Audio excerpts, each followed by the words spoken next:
Yeah, so we asked people, is there any topics in particular that they'd like to hear? And we got a few responses in. So the first one is from Ames Mac. Amy said, how ye got into lifting yourself and tips for beginners. Who wants to go first? Maeve, you want to take it away? Go, Maeve. Yeah, I don't mind. Ironically enough, I got into powerlifting in the way that you tell everybody not to get into powerlifting. I shoeboxed myself into the fact that it was a weight class sport, and Unreal. did the Very typical, healthy start. Yeah, exactly. Like now, I would obviously be advising everyone not to do this, but like I'll get there. But I did the typical, like I was walking around at like 75, 76 kilos, and I was like, I want to be under 72. This was when under 72 was a thing. And I was like, I'm not competing until I'm strong enough, and I'm not competing until I'm under 72. And my coach at the time, it was like this really small gym in Portlaoise. There was like 3 or 4 of us powerlifting. He was like, no, like I think you should. He was like, maybe just join, maybe compete. Like he obviously saw some bit of potential, I hope. And 12 weeks later, I did the Connacht. Was it the Connacht Open in TJ Reid's? Oh yeah, I did that too. I actually competed in that. Yeah. Did you do that one? Yeah, that was the one where that was the one where. Do you remember that when it was? I don't know if you were in that session, but do you remember the like nobody brought an ox cord. There was no deadlift jack. There was nothing. The boys were picking it up, and the boys were picking it up. There was nothing. Yeah, there's no ox cord. Somebody had to drive after the first session. Somebody had to go to like fucking TK Maxx or something and pick up an ox cord. It was a mess. I ended up having a jack brought up from Limerick. Yeah. For the next day. Because I was the Sunday morning, but I had like gone to watch on the Saturday evening. We brought the jack from Limerick, and the Alico bar that we have here was the bar on the platform. Wild. That's class. It's like we've been around for a minute, right? All of us. It's been wild. That doesn't feel like that long ago as well, which that is was like funny. Nearly 6 years ago. Yeah, 5 years because I would have done my first comp like 5 years ago in November.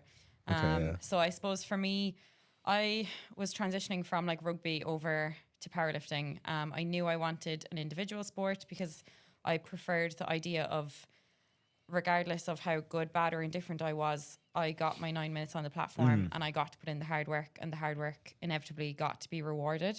So that was, I suppose, my entryway into it. Was I was just transitioning from a team sport, and I was relatively strong for my age at the time, and I ended up powerlifting. Now, I obviously am not like a 72 kilo lifter anymore, and I actively would not give that advice to a beginner. I would do the complete opposite to what I did, and I would say get a coach.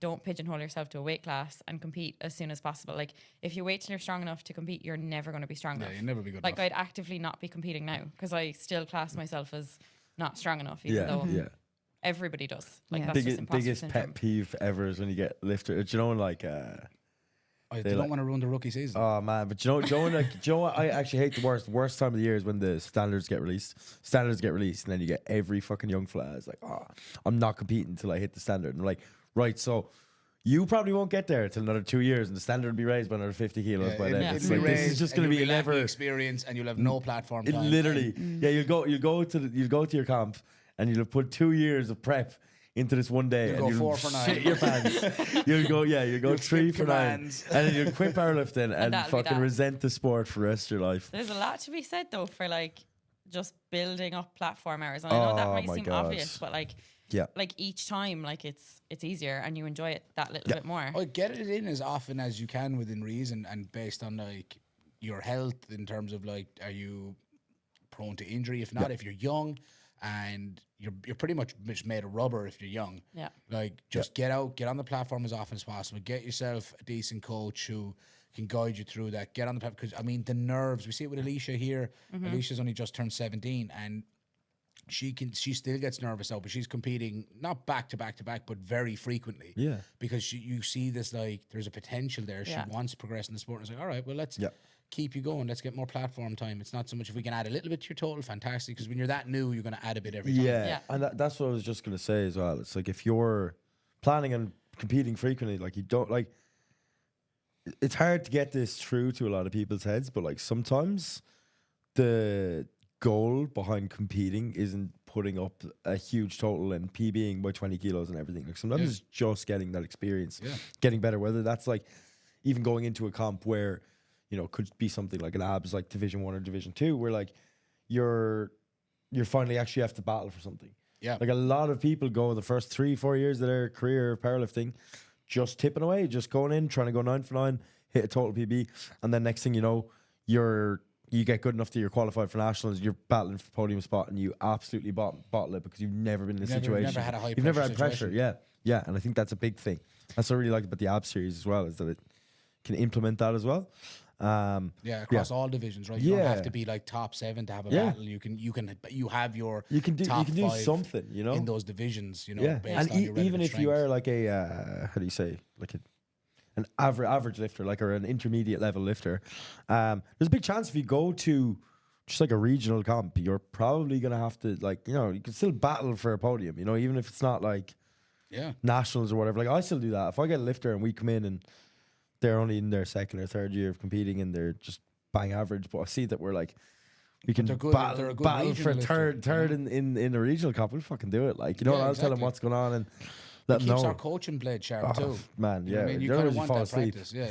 Yeah, you want to be like, like coaches. We get to play powerlifting. Yeah. Like you get to actually play powerlifting, which is fun. It's so fun. Kerry, I what think about yourself? probably just on that, like finances might just be a limiting factor for like sub juniors and juniors. Yeah. Maybe like Oh, with yeah, in terms of hotels and cons- tickets and absolutely. stuff. comp fees and stuff. Yeah, That's there's probably the definitely only that. thing. Getting tickets or Yeah. frequency of Yeah. actual comps throughout the year as Yeah, well. because it is expensive. You know. Yeah. Do you know? It is a very expensive sport. I would say it's up there with golf. Oh If man. any golfers want to correct me, by all means, we can compare books. But I can tell you, At least if this you're sport really, has really cost me good at everything. golf, though, you get something. You can eventually You can get something something in return. back. Yeah. What you mean, like You're gonna money? compete against Tiger Woods and Rory McIlroy? Like That's what I mean. like yeah, prize yeah, funds? yeah. Yeah, like pro golfers. Yeah. Oh, right, okay. So you could say the same about powerlifting. It's just not. Well, I mean, I Dan got it. Griggs. There you go. I got my check. You did. You got your check. I cashed out. You know what I mean? What was the name of that federation again? It'll come to me. We'll talk about that one later. But Kerry, what about you? What was the question again? It was how do we get into this? how sport we got and into tips for lifting beginners? ourselves and tips for beginners. What about you? So- You're the newest in the sport. Yeah. Yeah. So me, I played sports all my life: camogie, soccer, football, on and off with them, kind of more so like up until college, and then went away, and then was playing football over in Vietnam. Then I came back, was playing soccer for a bit, but was also so I got into like proper lifting in the gym. I was going to a PT in my village during COVID, and that's how I got into like lifting, and I loved like lifting. Like I was playing soccer, but I was kind of struggling to do the two because my legs would be like in bits in from bits, running yeah. for 90 minutes, and then I'd be like missing my leg days. And like even though there was no pressure on me to do those, I was loving them. So I was like, oh, I'm just gonna quit like field sports. I didn't really love it anymore. I just kind of liked tipping away in the gym myself. But then that gets boring after a while. So like I missed the competitive element that I had in the sports. Yeah. And I think I was like away on holidays last summer. I was on the beach and I made a list of things that I wanted to do, and powerlifting was one of them. And I was like, I think Emma reached out to me like that same like month, which was really weird. And I was like, yeah, okay. I think I just actually wanted to learn how to. I had no intention of actually competing. I just wanted to learn like the compound lifts like better, and like how to like I was squatting, but I was not squatting to depth. And I was like lifting really heavy in a commercial gym, but like it was all accessories. I was doing I was going hell for leather on lunges, leg press, like you name it, everything but bench squat and deadlift. I didn't do because I was afraid of hurting my back. I'd only ever done hex bar. They're fair bad Of for course. back. Yeah. Yeah. Of course. Makes sense. Because I didn't have correct form, and I was only doing hex bar deadlifts. So that was all I'd ever done. I'd never learned how to sumo, and I thought sumo looked cool. I knew it would probably suit me, so I wanted to come in and learn it, you know. I knew it would suit me. I thought it was cool. Yeah, but like You'd be surprised how many people say that. as well. no, I did. I really did, because I don't know. I think I kind of knew that, like, you know, sumo was a lot of like quads and stuff, and I was like, okay, I probably might be good at that. So I just wanted to try it, and I couldn't squat in a commercial gym by myself because I didn't have a spotter, I didn't have a training partner or whatever. Same with bench, like, you know, I was hammering out like dumbbell chest press as heavy as I could go, but you can only go so far with that. So yeah, I just came in here then, and then I think within like week 1 or 2 you were like, you need to compete. So I was like, okay. There's a lot of potential there, like out of the gate. So, and what kind of advice would you give to someone that's like thinking about starting? starting, yeah. So Just don't do it. Save yourself. You'll end up spending all your money sitting on a podcast, people, at 10 o'clock. yeah, that literally. I ask myself that question all the time. I'm like, this time last year, well, just over a year ago, I was like, didn't really know what this was. And I'm like, kind of. Yeah. So last summer, I didn't know much about powerlifting at all, and now I'm like here, and it's like consuming my whole life, and I'm like, how did I get here? You know. So, but that's what powerlifting does, though, isn't it? Yeah, Yeah, once it it sucks bites, you in. man, it sucks you in. Yeah. You're fucked. But it's Whatever a great addiction. Like it's so nice to have something. You're so new. It's adorable. That will change. Yeah. That will change. We needed you here. Yeah, this is why we because, need like, you. Keep the we need positivity. to remember what we fell in love with. I'll bring the vibes, guys. It's okay. Yeah, but I think as a newbie, my advice would actually be like not to be intimidated by it, because I think it can be intimidating. Like, you guys have all been in it a long time, and it's like, you know, all the lingo and, you know, We know how to use open powerlifting. Yeah, leg leg drive. Like, but that's actually something that like people who don't powerlift don't know. Yeah. I was having a conversation with a friend of mine the other day who goes to the gym a lot, and like he benches and he's pretty strong or whatever, but like he's like, what is leg drive? Like, he wouldn't know. Do you know what I mean? Like, they don't think about it that way. Of course. So like, you know, there's Legs actually for bench? yeah, like Hold on, wheels, legs, and bench. yeah. No way, That- really. there's so much behind it. There's so much thought behind everything, like the 3 lifts, and there's like even just the fact that like it's a whole process and a science of like building up to your like comp and peaking and stuff. Like, people outside of this don't get that. Like, I didn't get that. Do you know what I mean? Yeah, so no, they still think it's in the era of West Side. It's just upper lower. Upper That's lower. it. Yeah. Just Upper go in, lower, baby. smash max weights and Yeah. go. And that sometimes does happen. I think Max out every week. I think for me, like how I got into it was I played rugby for a very long time, and then I had ended up opening a gym. Wasn't playing rugby anymore. Long story short, wanted to find something competitive to sink my teeth back into, like yourself, and went to an expo. Saw strongman, powerlifting, CrossFit, bodybuilding. I was too fat for bodybuilding. I was like, not for me. CrossFit, too much running, not for me. Strongman, I was like watching that, and then I was watching powerlifting, and I ended up spending more time watching powerlifting. I was like, it was equipment wise more accessible. I had a bar, I had a rack, I had plates, I had a bench. I was like, oh, I could do that. This looks really cool. And it was something I'd always been interested in. Like, powerlifting's been massive here in Limerick for ever since I can remember. Ever since I was born, between like Shane Brody, Tommy Dillon, Jermac. Yeah, it's like, always been around. It's like, we have a deep history in powerlifting here in Limerick, and it's always been on my mind to want to give it a go. And obviously, from playing rugby and just generally being interested in the gym and fitness, I had been lifting weights and interested in the compound movements, as in specifically squat, bench, deadlift. And that was kind of how I just ended up getting into it. Ended up starting a team, and here we are 10 plus years later. My advice for beginners, apart from don't, would be, well, actually, Kerry, to be honest, like, what's your squat? What are you hoping to squat in December? Like, give me a range between what and what. between 160, 165. Okay, cool. You're at the sport a year. Yeah, that's great. Okay, and you're hoping to deadlift between? This is a lot of pressure, Ian. I can't. And that's good. You have to back it up now. Yeah, no, God. between, There you go. you're hoping. Okay, We're right. gonna clip Okay, this. we'll say We'll post it the day Yeah. before her comp. Jesus. All the numbers. You're Kerry hanging will me get out to tomorrow. dry. I won't. I'm gonna make my God. point. Come on, I'll land All right, my, all right, let me all land right. my plane. Okay, roughly 190. Roughly up around the range of 190. Right. 200. So He'll know 200 in anyway. a year of powerlifting, after hearing that, right? Yeah. My advice is this: if you're thinking about starting, get to a gym, start hammering the shit out of lunges, hammering the shit out of leg presses, right? Do accessories, do some research, find a coach, make some inquiries, but get into a gym, find a program on the internet, get going. Once you feel comfortable or confident enough, reach out, join a gym that does it or that can specifically guide you. Like, powerlifting coaches, as unapproachable as we look, we're actually not. We're the most insecure people on the planet. Oh, absolutely. So by all means, please reach out to one or anybody or one of us who's sitting here. And we're always happy to give advice. But if you're on the fence and you're thinking about starting, just get in, but get to a gym, start lifting weights. If you've been Just do hammering it. the shit out of your accessories, Just do it, Nike. And be Chances are, yeah, consistent. I think just do that it. be consistent as well. Like, you have to know that you're gonna be consistent with it, because like that was the one thing. Like, even though I was just in a commercial gym going in there training by myself, I did my 4 sessions like no matter what. You know what I mean? yeah, like, I think that's a huge part of it. Being like- consistent. So yeah. So I think that's But I important. think building a base a base to start from. I think a lot of people, especially in modern powerlifting, get into it and they just focus on the competition lifts and very close variations of them, and that sometimes does you a disservice. You don't have you need a base of muscularity. You want to be strong everywhere. You don't want to be the guy that has no arms, no delts. Well, maybe you do, or that you want to be the girl that does that. But that's absolutely fine and you just do it for your own purposes. But if I was to give advice in it, I would say get to a gym now. Yeah. And build a base. Start exploring the main lifts and find somebody who's a professional in the sport who can help guide you. But definitely get to building a base as soon as possible. Hitting plenty of muscle groups multiple times a week. Yeah, that's what I was gonna say. Is more so if you're starting the gym, don't try and start with part of get familiar with the compounds, but don't make them a priority. I wouldn't if I ever had somebody who's brand new. I wouldn't be right. You're squatting twice a week, you're deadlifting twice a week, you're benching 4 times. Be nah. We'll do once. We'll do them 3 all 3 one time a week.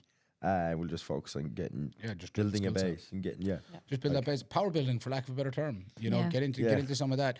But in terms of really prioritizing those additional movements and exercises that build muscularity.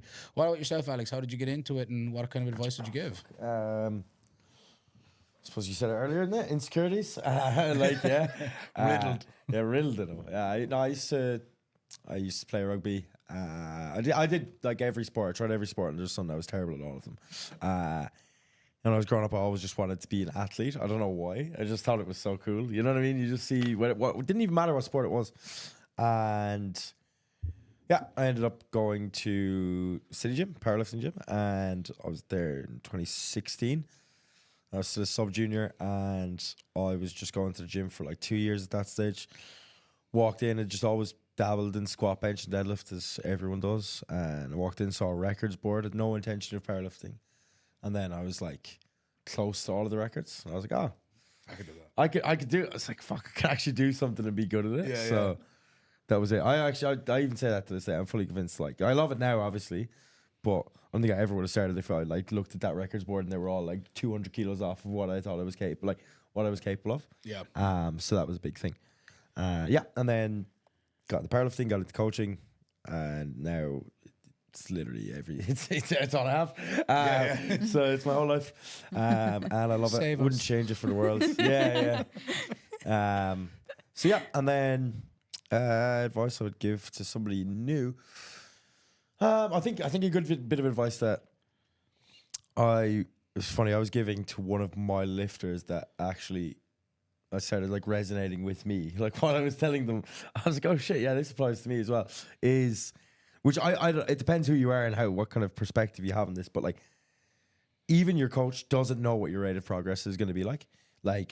You don't know, nobody knows where you're going to be in a month, where you're going to be in 6 months. And there's so many people that you see online and they're mediocre, intermediate for such a long time, and then they put down 6 solid months of training and eating properly and they skyrocket. Yeah. And I think that's just one of the most exciting things ever, is knowing that okay, if I come in every day and I give it 100%, who's to say I won't hit this number in a month's time or in 2 months' time? It's as unrealistic and crazy as they might seem.